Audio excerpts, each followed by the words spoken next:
அனைவருக்கும் வணக்கம். ஆத்ம நமஸ்காரம்.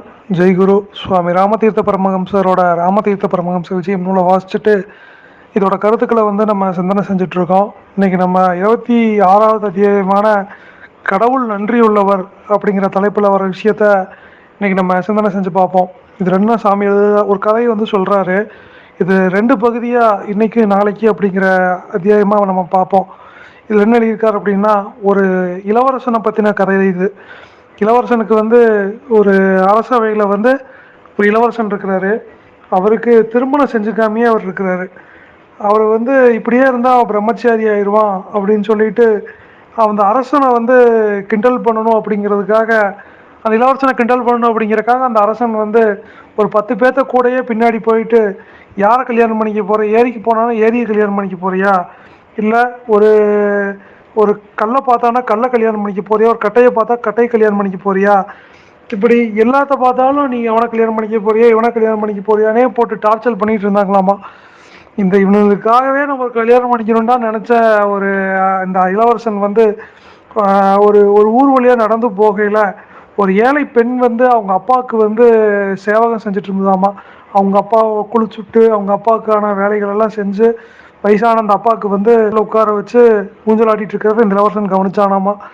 இதை பார்த்த உடனே இந்த பல்லக்கில் உட்காந்துருந்த இளவரசர்கிட்ட ஐயா, எனக்கு உங்கள் பெண்ணை கல்யாணம் பண்ணித்தாங்க அப்படின்னு சொல்லி இந்த இளவரசன் கேட்டுறாரு. இந்த இதை ரொம்ப சந்தோஷமாக ஏற்றுக்கிட்ட அந்த வயசானவரும் அந்த பெண்ணை கொடுத்துட்றாங்க. அப்புறம் 2 பேர்த்துக்கு கல்யாணம் ஆகுது.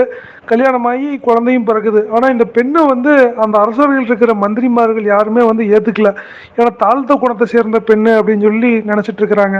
அப்போ இவங்களுக்கு ஒரு 3 வயசு ஒரு குழந்தையும் வந்துடுது.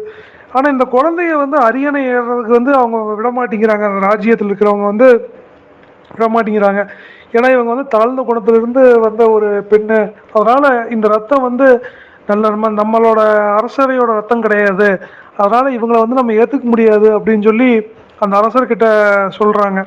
உடனே விஷயம் அப்போ நான் என்ன செய்யணும் அப்படின்னா, இந்த குழந்தைய ஒன்று நீங்கள் கொன்றணும், இல்லைன்னா இன்னொரு குழந்தைய இன்னொருத்தவங்க கல்யாணம் பண்ணி நம்ம ஜாதியில் இருக்கிற ஒருத்தவங்களை கல்யாணம் பண்ணி அவங்க கூட நீங்கள் புணர்ந்து அந்த ஒரு அரசனை உண்டு செய்யணும் அப்படிங்கிறாங்க. இதைய போய் அந்த ராணிக்கிட்ட இந்த மாதிரின்னு சொன்ன உடனே ராணிக்கு துடிச்சு போயிடுச்சு உள்ளுக்குள்ளார. என்னடா இவங்க நம்ம இப்படி சொல்கிறாங்களே அப்படின்னு சொல்லிட்டு.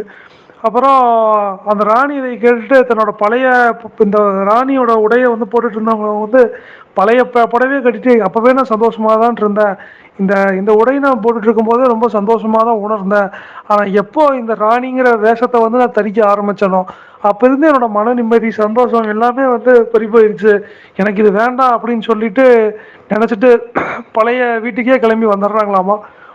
அந்த குழந்தையும் இந்த அரசர் கொல்லாமல் இந்த பெண்கிட்ட ஒப்படைச்சிடுறாராமா. அப்போ இந்த குழந்தை, இந்த தாத்தா, இவங்க பேத்தி 3 பேர் ரொம்ப சந்தோஷமா வாழ்றாங்களாமா. ஆனா அந்த அரசனுக்கு மன நிம்மதியே இல்லாம போயிடுச்சாமா. அப்போ இப்படி இந்த கதை போகுது. இதோட தொடர்ச்சி என்ன அப்படிங்கிறத நம்ம நாளைக்கு சிந்திச்சு பார்ப்போம். கேட்ட அனைவருக்கும் நன்றி, வணக்கம், ஆத்ம நமஸ்காரம், ஜெய்குரு.